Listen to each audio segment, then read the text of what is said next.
Hey, what's up? This is Cliff from Dry Kill Logic. We're out here, beautiful. Welcome to Rockville 2025, and you are listening to the Rock Brothers Podcast. Peace and love. What's up, headbangers? This is Lou with the Rock Brothers Podcast coming at you from Welcome to Rockville 2025. And today we have with us Cliff of Dry Kill Logic. Thank you for joining us, brother. What's up, fella? How are you? Good. Excited here, winding down on day 4. You been here the whole time? Yeah. Awesome, dude. It's quite arduous, but we're here. I can't imagine. I heard Green Day killed it. I mean, everybody, I hate to say one over the other, but yeah, sure. Everybody has been, the crowds have been crazy. That's awesome. I think the bands are feeling that off of the crowds, and they're giving it right back, tenfold right back to us. So awesome. That's great. It's awesome. So cool. So, you guys just made your triumphant return to the stage after a bit of a hiatus. You get to call it triumphant, but yes, we just returned to the stage. 20 years. This was the first show. First show in 20 years in the U.S. First show in 19 years since the band's played. So there was no warm-ups. There was no small headliner, sneak on stage to work out the kinks. What you saw was the first time we played in 2 decades, in almost a generation. That's awesome. That was actually going to be my next question. Where in the order was this show? But kicking it off, huh? Yeah, that's it, man. This was the first one, so we'll set the bar pretty high, and then we'll go from there.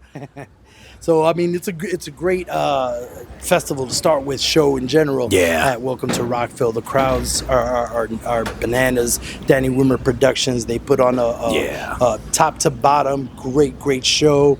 I mean, they've done a lot for the fans with the weather and stuff. But with you guys had a bit of controversy in 2006 when you put out your... actually, no. We did? Shit. Did we resolve it? No. Were you still in trouble? So what I wanted to say was that you guys, not controversial, but it was sort of groundbreaking. When you signed with Repossession and SPV, that was kind of not seen before in the music biz.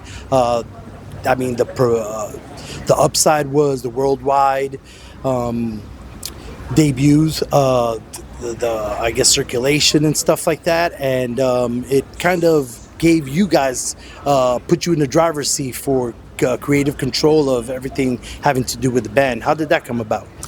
It's a great observation, and it is quite true. You know, when we signed with Roadrunner in 2001 and we put out our first record, that was the exercise of being on a really big label and kind of being in the system and being considered a priority. You have teams of people that are very well qualified to do their jobs, that are working every day on your behalf, and you can see the marks and the measures of success very quickly. And again, we're very fortunate and very thankful to have put out that record on Roadrunner. I don't think without that setup we would be in this place today. But to your point, the industry was changing in 2002, which is when we parted ways, and music was changing in 2002. And when we kind of looked across the landscape and we wanted to give some thought to how you're going to do this sustainably long-term, the answers that made the most sense were you still need a team. Obviously, no one can just do everything themselves, but you don't necessarily need the trappings of a system. So being able to work with Repossession Records and to be able to put that out on our own imprint, Psychodrama, and then to be able to have control of how we marketed things and how we brought that music to the masses. I think that was probably the biggest shift for us. We were far more in the driver's seat, to your point, on decision making. And I think that probably allowed the space for us to have the success that we did on that record and the one after it. I don't know if being in the trappings of the traditional label system would have allowed the flexibility to get to the place that we got, if that makes sense. Coming up to that, yeah, absolutely.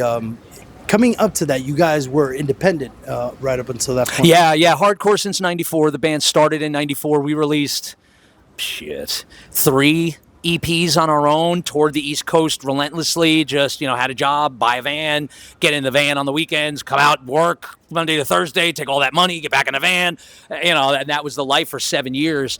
And then we signed a production deal in 2000, and then we got the deal with Roadrunner in 2001. And yeah, that was all put out on our own, self-sustained, the way regional bands do. But we were successful then, and I think that probably helped us get to the model of repossession quickly afterwards, because we'd spent so much time independent that we were able to slide back in pretty quickly.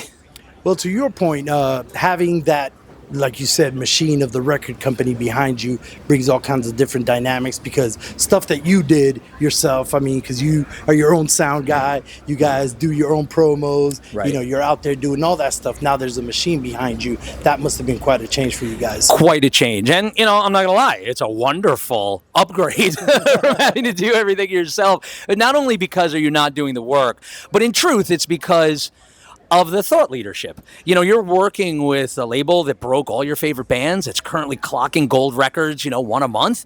So to have that team thinking about how you can be more successful, that's far more powerful than we could have ever been in that moment. And it helped us understand what success looked like that we were responsible for, but it also showed us, if you don't have a team, what kind of success you're not having. Because when you see this hive mind working, collectively on your behalf, you realize that there's a lot of power in that. And there's a lot of inertia behind that. You can move a lot of things when a lot of people are moving, pushing on your behalf. When it's just you and you got to get the rock to roll, it's a little bit harder. Doesn't mean that the rock doesn't move at the same pace. It just means you have to put in more work to get it there. So yeah, it was a wonderful experience being on Roadrunner, primarily because of the thought leadership of the people that were working the record. That's a great point, and that leads to, any up-and-coming bands to really, especially today with the way that it looks differently now, people could release stuff through YouTube, Spotify, and all that kind of stuff, and they don't think that they really need that label behind them. But, every little bit helps. Like you said, when you have people that that's their job, is to do those certain things in marketing and all that other kind of stuff. Even down to your look. Yeah.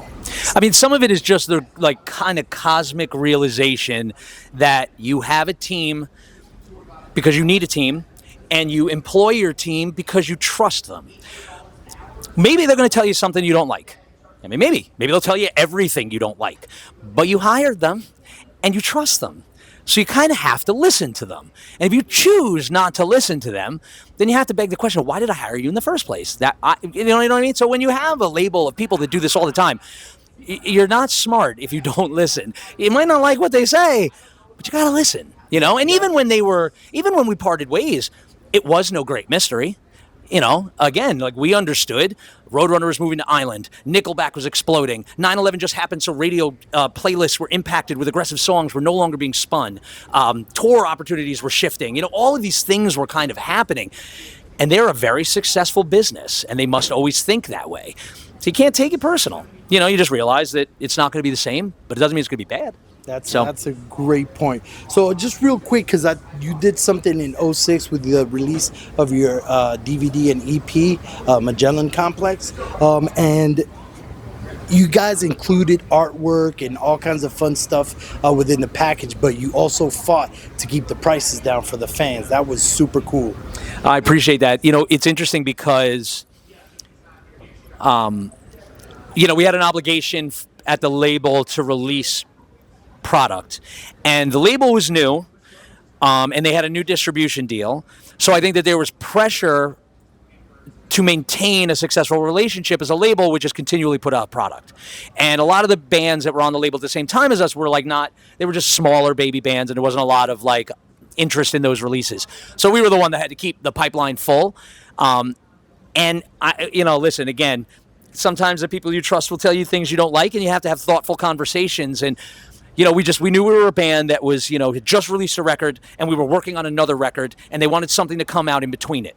Well, fine, okay, we have a DVD, we can give you some demos, we can do some covers, that's all fun, but this is fun. It's not a serious release. If you price this thing like it's a serious release, people are going to know pretty quickly I edited the video on my Apple, and then gave it to the label. Like, you can't charge someone $30 for this DVD. It's not that good. It's hard you to know what I beat mean? that. Like, it's fun and people will enjoy it, but you can't charge the same amount that you're going to charge for like a fully produced multicam full shoot. That's a different product. We didn't give you that product. So we had a thoughtful conversation around pricing, and we came to something that we all felt was fair. But again, it was just more about the idea that it'd be hard to look a fan in the face and be like, I charge you $35 for that DVD. He was like, it's worth $8.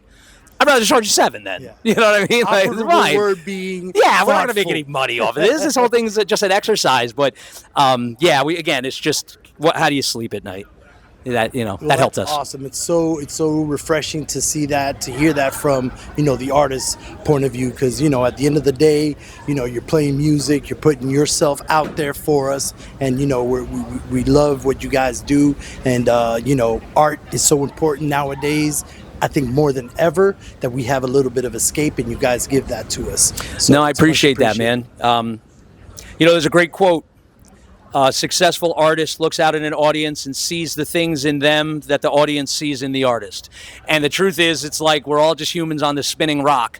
And, we have the same scenarios that everybody does. So it's hard to disassociate your wallet from my wallet. The dollars are the same and they're meaningful to both of us. So I don't know. That's not something we ever were really into. But again, we're not necessarily your normal band. So this is part of the conversation you can have as an independent artist. Awesome. Roadrunner, that wasn't going to be a conversation. It would be just whatever they charged. So awesome. We really appreciate that. We appreciate you giving us the time. I appreciate you guys for the again, platform. This is Cliff from Dry Kill Logic. We're expecting big things to I haven't come looked up. at that camera once. What's up, everybody? Nice to see you finally. I'm looking off camera. I'm a terrible guest. Sorry about that. You just can't see how good looking I am, and he can't take his eyes off of me. Come on, man. Get over here with me. Show the audience. Look at this man. Look at this individual right here. Look at this guy. Look at him. He should have been here the whole time. This whole thing off camera's lunacy. You should be right here with me. I don't know. There's a lot of good looking next to me. I'm just the man talking to the man. Well, this has been Lou with the Rock Brothers Podcast. Cliff from Dry Kill Logic. Out. Thank you so much. I appreciate you, fella. Thank you, so man. much. Thank you. Hey, what's up? This is Cliff from Dry Kill Logic. We're out here. Beautiful. Welcome to Rockville 2025. And you are listening to the Rock Brothers Podcast. Peace and love.